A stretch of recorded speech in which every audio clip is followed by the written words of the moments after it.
talk to you about string theory. So you're sitting down there having cocktails while Bill Clinton's getting a massage from some girl who's rubbing her tits against the back of his head while she's massaging him. Yeah. He's like, yeah, that's really interesting. Hey, I'm kind of tired. I'm gonna take. And I think they all thought that it was this lovely exchange of powerful people and brilliant people.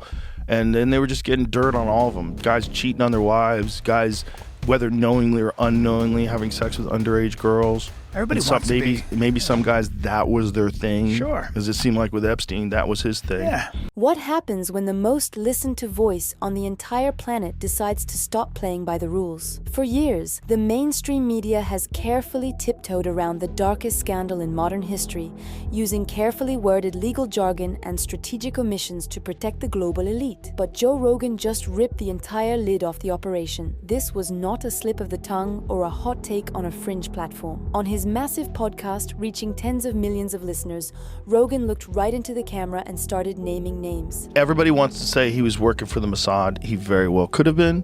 He could have been working for the CIA. He could have been a guy who was on his own, but also working with them, right? Like a guy that they used, but they never fully endorsed. Like an asset. Yeah. Yeah. And a guy who could move money around. Right. He definitely... Good at laundering money. The moving money around stuff was very weird because he had money through no way that anybody could ever... It's like Weinstein, who is an economist, right? Weinstein's a legitimate mathematician. Eric? Yeah. So when Eric met him, his first inclination was he was a fraud. He's a construct. Yeah, a construct. And did he tell you the whole story about the girl sitting on his lap? Yep. So Epstein, while he's meeting with Eric Weinstein for the first time, has a beautiful girl sitting on his lap, and a woman, I shouldn't say girl. He said she was like in her 20s, and she's sitting on his lap, and he's bouncing around, so her tits are juggling around. While and he's asking math questions. Yeah, talking serious. So he was obviously nerd fishing. He was fishing for nerds, and I think he caught a lot of nerds in that net. There's a lot of those 100%. Guys that wound up going to that island. They probably thought, this is great. But I think it was probably a part of a blackmail compromise effort. Yeah. Because those guys, there's a fucking dirty secret about these people that are in Congress, and they party, okay? They're regular guys and regular women, and they're in their 30s or 40s or whatever they are, and every now and then they do coke. When the dam is finally breaking. Less than a week ago, the Department of Justice was legally forced to release an unprecedented mountain of evidence from the federal investigations tied to Jeffrey Epstein. We are talking about over 3 million pages of highly classified documents. We are talking about approximately 2,000 hidden videos and a staggering 180,000 images that the public was never supposed to see. Look at the way people look at Alex Jones now, because Alex Jones has been on my podcast. People, like, this is a guy that was telling me about Epstein's island fucking decade ago, at least. He was telling me about it. I was like, what? You're telling me there's a place where they bring elites to compromise them with underage girls and they film them? Really? Like, what? Cut the fuck out of here. Yeah. Like, no, President Clinton's been there. Everyone's been there. Like, what? It sounds like nonsense. And not only is it true, but people keep getting fucking murdered for it. Did you see that latest Clinton advisor that got murdered about it? Yep. Yeah. Hung with an extension cord, shot himself in the chest 30 miles from his house, and they're calling it a... Now the government tried their absolute hardest to scrub this release. They hit the files with heavy redactions, blacking out names and blurring faces, hoping that the sheer volume of paperwork would exhaust anyone trying to find the truth. But they underestimated the internet. Once independent researchers and journalists started connecting the dots, cross-referencing flight logs with internal emails, sworn victim testimonies, and hidden contact lists, a terrifying, undeniable pattern emerged. The same incredibly powerful names kept appearing over and over again. We are talking about sitting politicians, global billionaires, untouchable CEOs, and international royalty. And these files explicitly prove that these elites were not just passing acquaintances who happened to take a single photo with Epstein at a charity gala. They were deeply entrenched regulars. They were active, repeat participants in an elite network of abuse and blackmail. Chairman of a prominent law firm is stepping down over his association with Jeffrey Epstein. Paul Weiss law chair Brad Karp says in a statement, quote, quote, recent reporting has created a distraction and has placed a focus on me that's not in the best interest of the firm.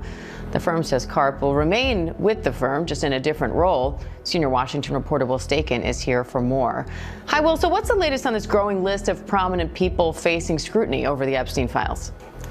Yeah, Diane, well I think, Mr. Karp right here is kind of the latest fallout from these Epstein files. Like you said, the really powerful law firm Paul Weiss announced that Mr. Karp would be stepping down after his name appeared in these files. Now, the law firm did not give a reason why Mr. Karp is stepping down, and previously the law firm denied Mr. Karp had any wrongdoing, but with this release of these files, his name appears in the files, mostly with his assistant trying to schedule meetings with Mr. Epstein. But there's an email between Mr. Karp and Epstein where he's asking about if he could help get his son some kind of job in an upcoming. Meantime, in Hollywood, high-profile sports and talent agent Casey Wasserman announced he's now selling his agency after the DOJ files revealed he exchanged emails with Epstein's now-convicted co-conspirator Ghislaine Maxwell in 2003, years before Epstein first pleaded guilty to sex crimes. In an email to his staff, Wasserman said he had, quote, limited interactions with Epstein and Maxwell, but said he now believes he's become a distraction to the company's work, and he said he's devoting his full attention to his other role as chairman of the 2028 Los Angeles Olympic Games. To understand just how massively the cultural tide has shifted, you have to look at Joe Rogan's own personal evolution on this exact topic. Years ago, when Alex Jones sat across from Rogan and explicitly warned him about a private island where the global elite were being lured, compromised, and filmed, Rogan openly laughed. He admitted that his first reaction was total disbelief. He thought it sounded like an insane dystopian movie plot that could not possibly be real in the modern. And we were promised multiple times, it's coming, it's coming. Doesn't it seem like you could just throw all that into AI at this stage of the game? Yes. And just redact the names of the victims and let's go? Yeah, of course. It seems like that would take 5 minutes. I mean, it feels like, you can't help but feel like the administration is just like watching their back, and that's why it's happening. Watching someone's back. Yeah. I mean, it's all speculative why they haven't released it, but it's not good. It's not good for everybody's confidence. No. It's not good that this thing was going on, that they had this bizarre blackmail operation running. That's very weird. Very strange. Very weird. But it kind of makes sense. Because if you're a 60-year-old billionaire and you're a freak, and you like to get your freak on, but unfortunately you're a gigantic software developer and everybody knows who you are. Yeah. Like, it's hard to get your freak on. Well, that's the thing is, like, it makes sense when you go like, oh, some of these dudes really liked visiting that place. Yeah. It's like, that's the only place they can go. Right. You can't go anywhere else. Right. And that's why they set it up for them. Yeah. Eric Weinstein said that to me once. And I was like, oh, okay, that makes sense. If you're the former president of the United States, you can't go to a nightclub. Yeah, he said, I think there are people out there that provide experiences for certain people that have a hunger for them. Yeah. I was like, of course. And that's also how they compromise people too, right? Oh, yeah. That's how they get you to vote the way they want you to vote and play ball. Bobby, we got video, you sucking a dick. Yeah. Yeah. What do you want to do? What do you want to do? Yeah. Because, I bet all those people have something on them. That's how they stay in the game. They have to. It's like skull and bones. You got to suck the dick. Well, look at, like, otherwise we can't trust you. For the Epstein shit, like, look at the level of people that we're visiting. I mean, it's all at the highest level of influence, power, and fame. Yeah. And so you go, yeah, this dude wants to do some wild shit. He can't go to Cheetahs and get it done. You know? Yeah. You can't do it. He's got to go somewhere. Yeah. What sounds good? A private island. Yeah. He can't just order up a call girl. It's too risky. Where are you going? I'm going to Captain Billionaire's house to go suck his dick. I do it every Tuesday. Plus, I'm on meth, and I'm really good at keeping secrets. Yeah.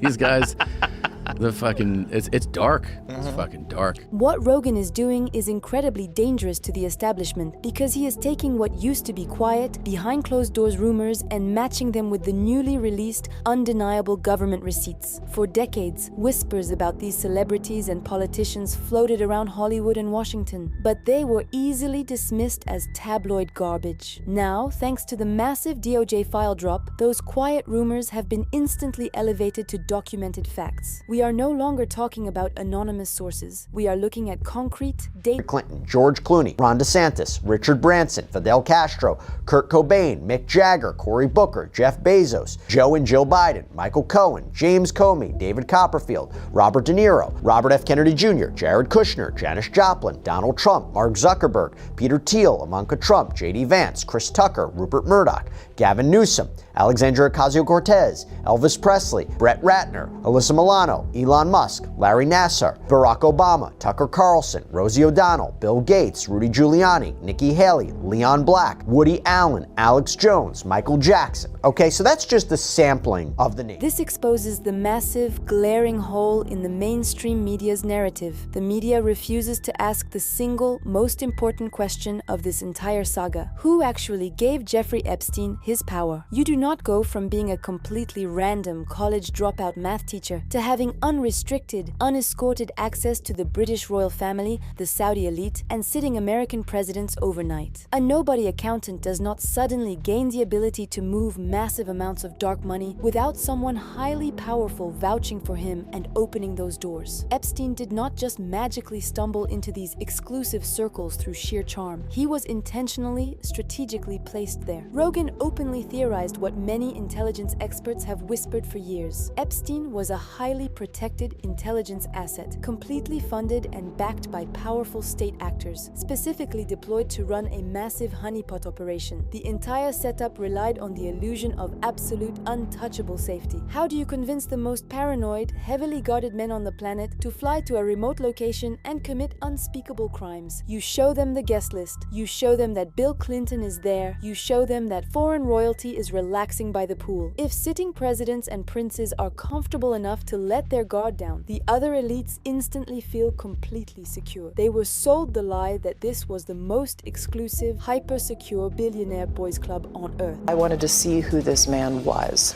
and I regretted it from the second I stepped in the door. He was abhorrent.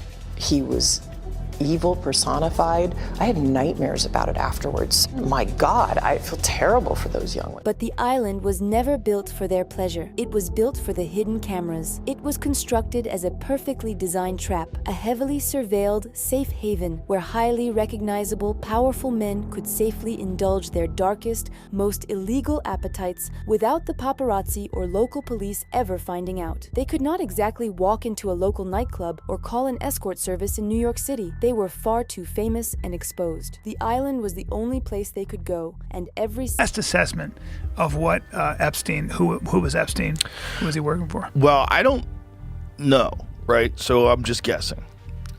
Everybody wants to say he was working for the Mossad. He very well could have been. He could have been working for the CIA. He could have been a guy who was on his own, but also working with them. Right? Like a guy that they used, but they never fully endorsed. Like an asset? Yeah. Yeah. And a guy who could move money around. Right. He definitely... Good at laundering money. The moving money around stuff was very weird because he had money through no way that anybody could ever explain. Which, you know, if you're state-funded, you're funded by Israel, and Israel's funded by America, and, you know, there's also NGOs and nonprofits, and there's ways to move money around where you can give this guy money. Yeah. He was obviously... nerd fishing. He was fishing for nerds, and I think he caught a lot of nerds in that net. There's a lot of those 100%. Guys that wound up going to that island. They probably thought, this is great, we get to party. Nothing's free. And they probably felt like they were rock stars because they get to hang out with the intellectual elite on an island with a guy who's just a billionaire philanthropist who's eccentric, who just loves women. He's a professed bachelor, and it all seemed too good to be true. It's so true. Because it was. Yeah. So I think he was an asset, whether or not it was for the Mossad strictly, or Israel strictly, or the United States strictly, whether it was a CIA thing, whatever, I don't know. But I think it was probably a part of a blackmail compromise effort. Yeah. They all thought that it was this lovely exchange of powerful people and brilliant people, and then they were just getting dirt on all of them. Guys cheating on their wives, guys whether knowingly or unknowingly having sex with underage girls. Everybody And wants to maybe be. maybe some guys, that was their thing. Sure. Because it seemed like with Epstein, that was his thing. Even the loudest voices demanding transparency are finding themselves caught in the crossfire. Take Elon Musk, for example. Musk has spent the last few years positioning himself as a champion of free speech, loudly demanding that the government release the full Epstein client list so the public can finally know the truth. He publicly swore up and down that he completely refused Epstein's invitations and found the man repulsive. But the newly unsealed files drop a massive bomb on that narrative. Emails dating between 2012 and 2013 show Musk actively coordinating potential travel plans and discussing meetings with Epstein. The most damning document reportedly shows Musk asking Epstein point blank what day and night would feature the wildest parties on his private island. When confronted with this glaring discrepancy, Musk doubled down, insisting he never flew on the Lolita Express and claiming the emails were entirely taken out of context. But in the court of public opinion, the damage is already done, and it proves that absolutely nobody at the billionaire tier is entirely free from Epstein's sprawling, sticky web. And this brings us to the most sickening, infuriating part of this entire nightmare. Those kind of honeypot operations, they let these freaks know, like, hey, you're going to be safe with me. Charlie will take care of everything. Look, Bill Clinton used to come here. Don't worry about it. Yeah. And we're going to go to the And island. that's a big endorsement. It's like presidents were here, so it must be a Yes. secure area. Exactly. I can get we down. are on the island with Bill. This Yeah. is fine. And We're all these fine. girls show up, and you're like, well, this is Christmas in July. Bill is really interested in string theory. He'd like to talk to you about string theory. So you're sitting down there having cocktails while Bill Clinton's getting a massage from some girl who's rubbing her tits against the back of his head while she's massaging you. Yeah. He's like, yeah, that's really interesting. Hey, I'm kind of tired. I'm gonna take a nap. Another thing about black holes. Yeah. After dumping 3 million pages of heavily redacted evidence, thousands of photos, and enough digital media to completely tear down the global establishment, the Department of Justice officially announced their conclusion. Their official stance? The investigation is closed. There will be absolutely no new charges. Let that sink in. Decades of meticulously documented human trafficking involving the absolute highest echelons of global power, and the government's official response is to shrug their shoulders and walk away. They stalled this release for as long as legally possible, dropping the files 40 days past the mandated deadline in slow, fragmented, heavily censored batches. When Congress finally pushed back and demanded answers, the DOJ casually admitted that large, crucial portions of the evidence were still being permanently withheld from the American public. They are not even trying to hide the cover-up anymore. They are doing it right in our faces. The review of the Jeffrey Epstein files is over. The same official indicated there would be no new charges. Now the Trump administration is facing backlash from Epstein's survivors and Democrats. This was California Congressman Ro Khanna yesterday. There is a demand for elite accountability, but the survivors' lawyers that I've talked to have said that the survivors are still upset. They're upset that many of their names accidentally came out without redactions, and they want to make sure the rest of the files come out. CBS News Justice correspondent Scott MacFarlane joins us from our Washington bureau with more on this. Scott, you've been sifting through as much of this as you can. What's in this so-called final batch? It's a process. We're still working through millions of pages here, Errol. And it's worth noting these were released more than 40 days after the legal deadline for the Department of Justice to do so. No one besides Epstein and former associate Ghislaine Maxwell has been charged, but the Department of Justice insisting its work is done. Jeffrey Epstein is dead under